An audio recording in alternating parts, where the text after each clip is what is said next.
Part 1. You will hear part of a tutorial between two students and their tutor.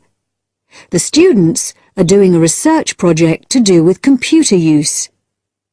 First, you have some time to look at questions 1 to 5.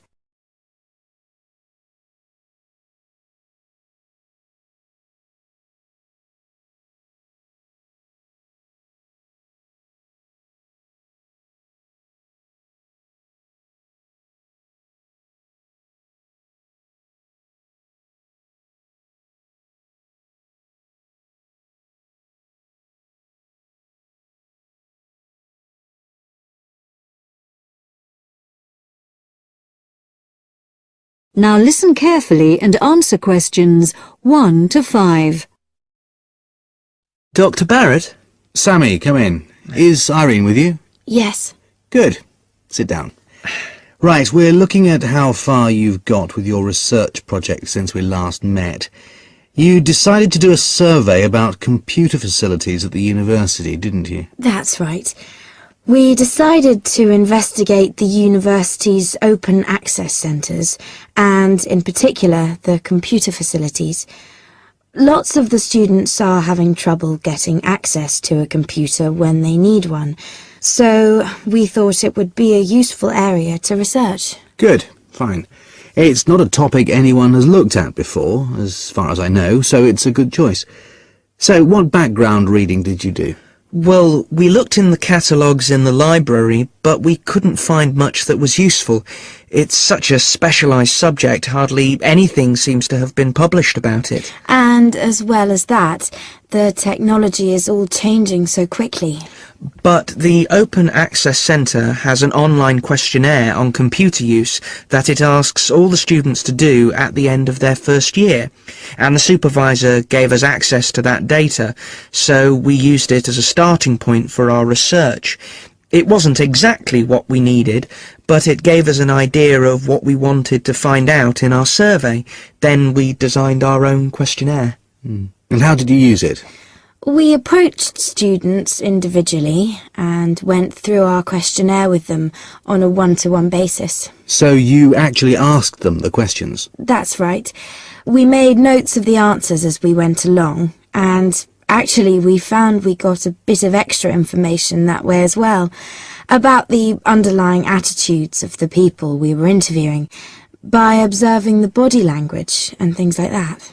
How big was your sample? Well, altogether we interviewed a random sample of 65 students, 55% male and 45% female. And what about the locations and times of the survey? We went to the 5 open access computer centres at the university, and we got about equal amounts of data at each one. It took us 3 weeks. We did it during the week, in the day and in the evenings. Not the weekends? No. So presumably your respondents were mostly full-time students? Yes. Oh, you mean we should have collected some data at the weekends from the part-time students? We didn't think of that. OK, it's just an example of how difficult it is to get a truly random sample. So, how far have you got with the analysis of results? Well, everyone agreed there was a problem, but we're more interested in what they think should be done about it. The most popular suggestion was for some sort of booking system. About 77% of the students thought that would be best, but there were other suggestions. For example, about 65% of people thought it would help if the opening hours were longer, like 24 hours a day.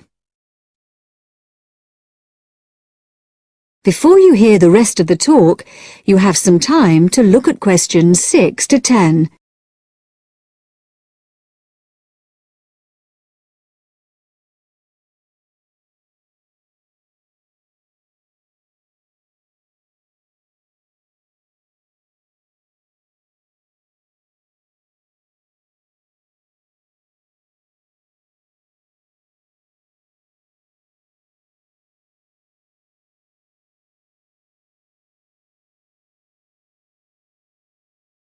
So, what other suggestions did people come up with?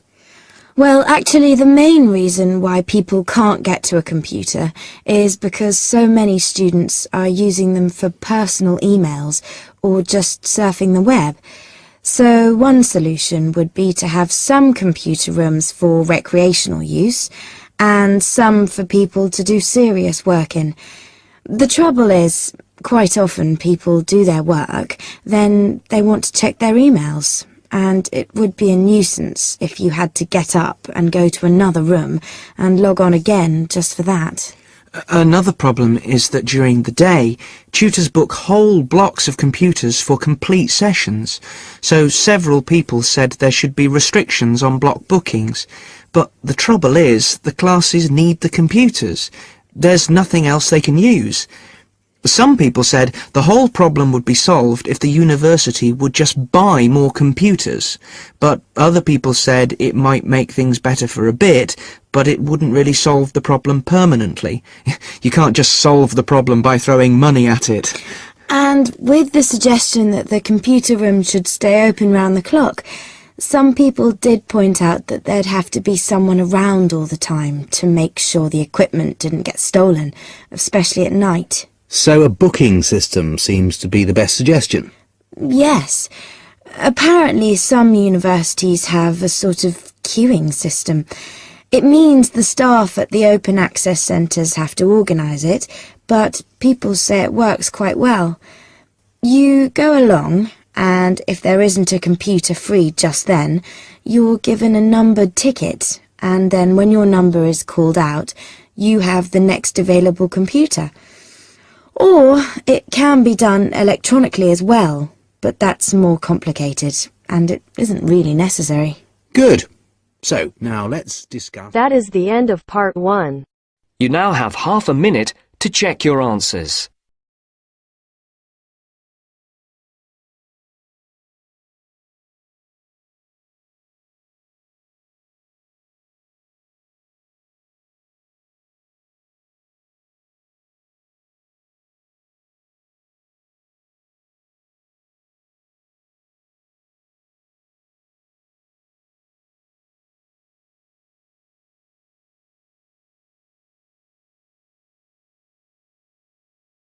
Now turns to part 2. Part 2. You are going to hear a talk given by Madeline. She is going to introduce the recreational facilities on campus and in town. First, you have some time to look at questions 11 to 20.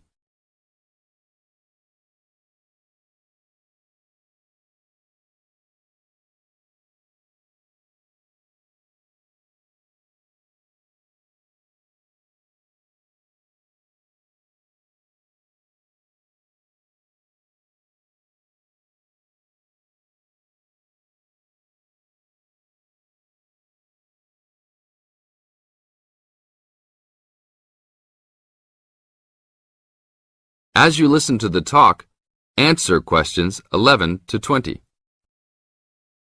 Well, good morning, everybody. My name's Madeline Stewart, and I'm here to tell you about the recreational facilities available on campus, and also to tell you something about what the town has to offer. You may already know that your Students' Union membership also includes membership of the Sports Union, which provides a range of sporting and recreational facilities on campus, much the same as those in most British universities. The Sports Union has football, tennis, and cricket teams in local competitions. And really, most sports are catered for in some way on campus, even if they're just social matches. In the building itself, there are fitness classes and a full gym, including weights. The Sports Union can also provide cheap tickets to some major sporting events. And to keep you up to date with everything available, there's a weekly newsletter distributed around the campus. You should check this to find out the names and phone numbers of the contact people for each sport or activity you're interested in. Yes, did you have a question? Yes, apart from what you've just said, does the Sports Union offer individual help in any of its activities, for example, in getting fit and healthy? Yes, we do. The Sports Union has a fitness assessment clinic every Friday, staffed by the resident sports trainer, who can provide advice on the best program for you, and refer you to various charts. I'm sure you all realize that for any medical assessment or health problem, you should go to the University Medical Service. The sports trainer can also advise you on a suitable training program using the weights. You have some time to look at questions.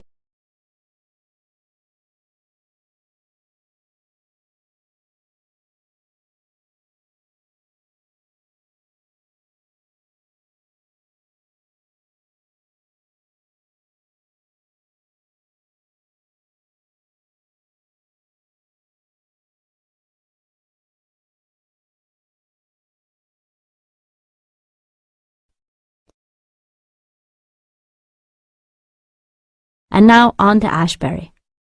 For a town of its size, Ashbury has some unusually good leisure and sporting facilities, most of which are near the center of town and easily reached by bus from this campus. There's a new, well, almost new, Olympic-sized swimming pool. That's not quite in the central town area, but it's only a 5-minute walk from the bus stop. Above the pool, there's a high-tech fitness center that any of you more serious fitness lovers would need to check out.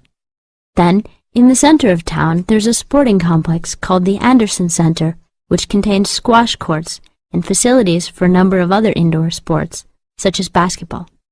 And just around the corner from the Anderson Center, in the main street there, is an indoor bowling alley. All of these facilities are listed in the weekly newsletter, so I encourage you all to look through it and... That is the end of part 2. You now have half a minute to check your answers.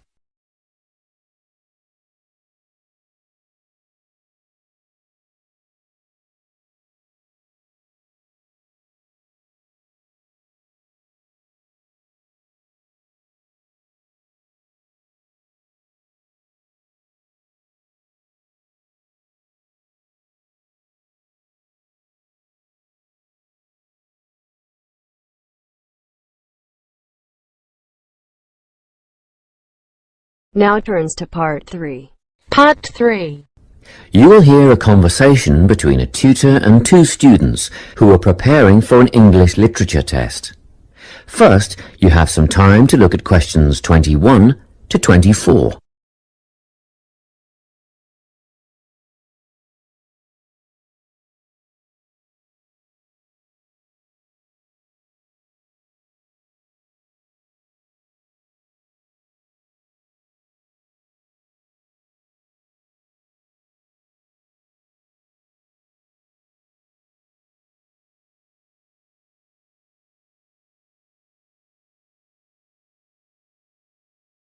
Listen carefully and answer questions 21 to 24. Hello, Lorna. Ian. Glad you could make it. You're the only two who put your names down for this literature tutorial, so let's get started, shall we?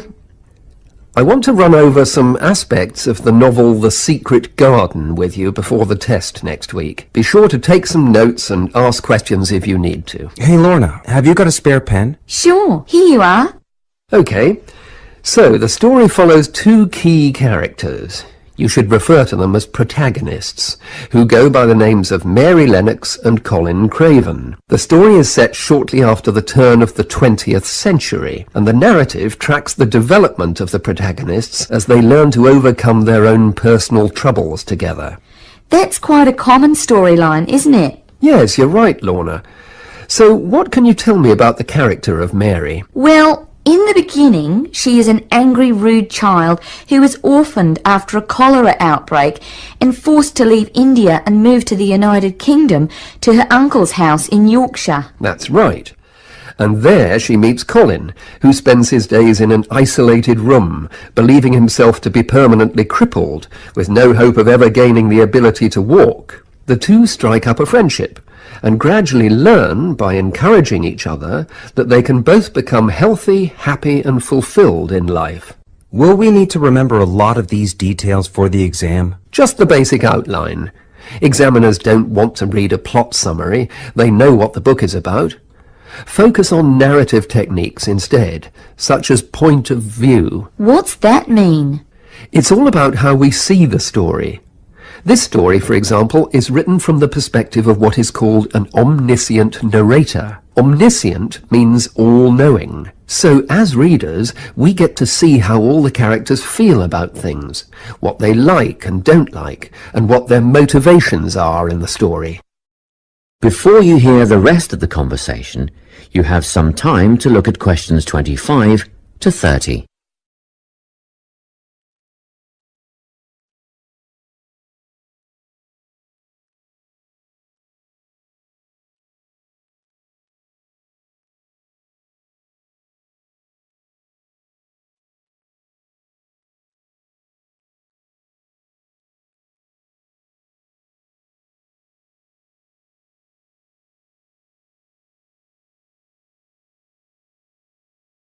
Now listen and answer questions 25 to 30.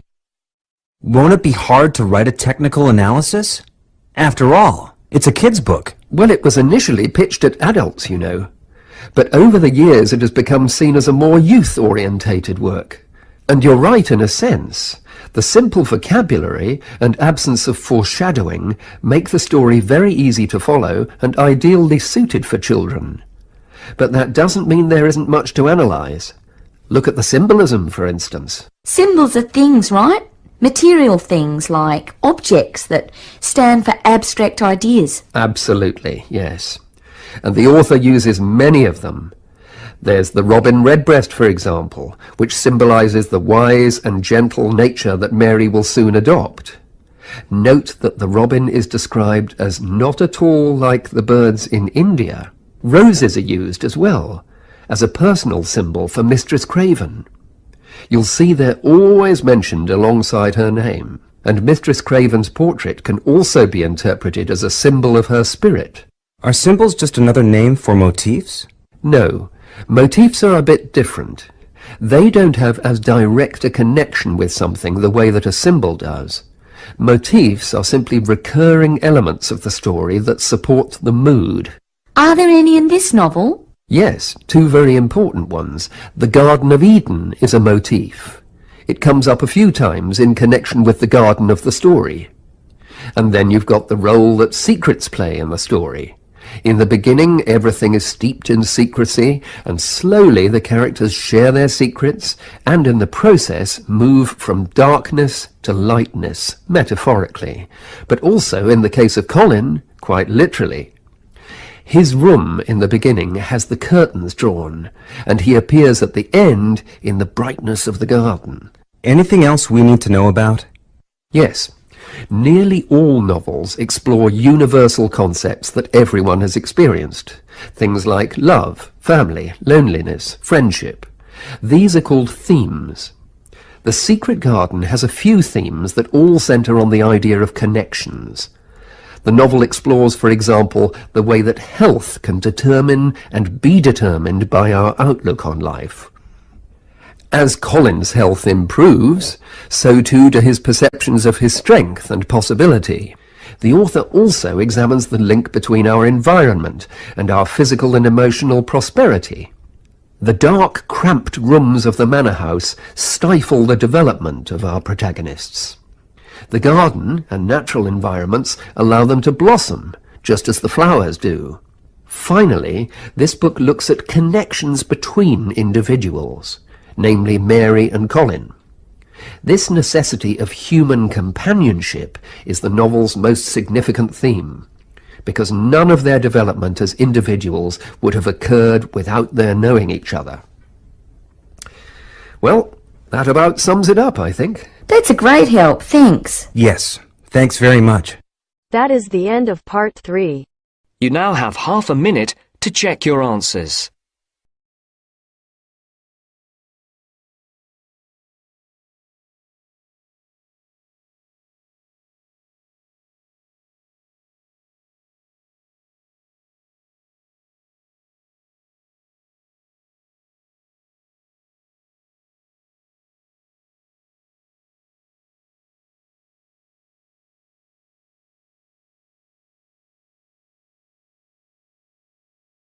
Now turns to part 4.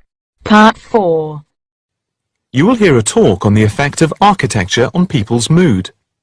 First, You have some time to look at questions 31 to 40.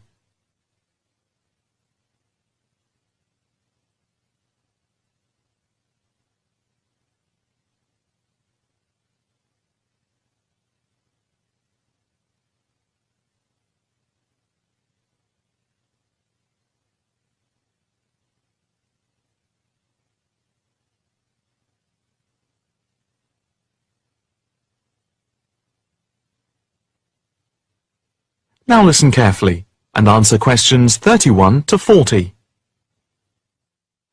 My group has been doing a project on the importance of architecture in people's lives and whether it has any impact on the lives of people in general. The main part I have played is in the collection of data to find out what effect, if any, various buildings have on people's mood, i.e. whether ugly buildings make people unhappy and whether beautiful buildings do the opposite. We had originally thought of starting measuring people's reactions by using a questionnaire with about 40 questions, which we were going to hand out to people, including students at the university. But we were worried that doing the questionnaire would be too time-consuming for people to fill in, so we gave up the idea. I then asked several of the postgraduate students for advice. One of them came up with the simple idea of showing people images of various buildings from different eras and styles, instead of giving out the questionnaire, and asking them to indicate how they felt on a scale of 1 to 5 about the images, where 1 was unhappy and 5 was very happy. People would also be given the option of not saying what they felt. Using the scale meant that it would be much simpler to record people's reactions. I decided to follow this advice, and so the first stage was to collect a large number of images. I used Google to print off colour images of views of houses and apartment blocks where people live, and different types of buildings where they work. I started with about 30 or 40, and then reduced them to 10 images. Media resources in the Amory building at the Judd Street branch of the university helped me produce the final images. I had them blown up to A4 size, and we used colour rather than black and white to make the detail on the images clearer. We made 5 sets of images, and for protection when handling, we pasted the images onto hard card. Then, using a machine to wrap them with plastic, we laminated the cards. 5 of us targeted different age groups. We went to a local school where we obtained permission to ask a group of teenagers between 11 and 18. We also asked a sample of the general public, including tourists from all over the world, as they exited the Tate Modern in London, what they thought. We aimed to ask people from different age groups, namely 20 to 40 and 50 and over. What our group learnt most from the project was first of all the value of teamwork. And secondly, we found that we had to appoint a leader to stop us pulling in different directions and falling apart. So this turned out to be an invaluable lesson for all of us. You have some time to look at questions.